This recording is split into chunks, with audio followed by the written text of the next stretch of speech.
So you might have noticed that your calculator has a button on it that says log.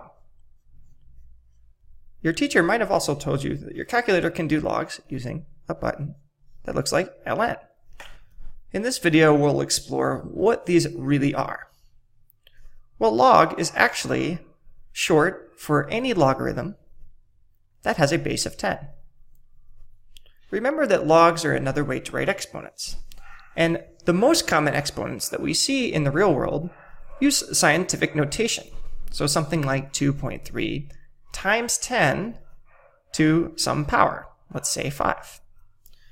And so this is a really common base. It's the most common base for exponents, thus it's the most common logarithm as well. And so we do not need to write a base of 10. That is why you will just see textbooks, and even when you type this in your calculator, you would just write the log of x.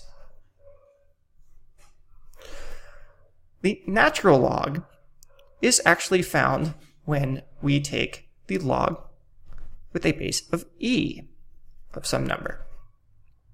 And so it's important to know that e is something called Euler's number. It's a naturally occurring number that can be approximated at about 2.7.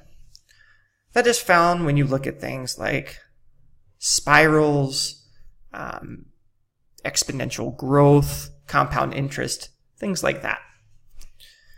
And so instead of writing log base e, since this is also something very common, we can actually simplify any log that has a base of e by simply typing ln. And so ln really is the log base of e, and in this case we would just write the log base of e of x as the ln of x. And so next time you see these buttons on your calculator, hopefully you'll know a little bit more about what goes behind them, and we'll be able to use them when we learn that in our logarithms course.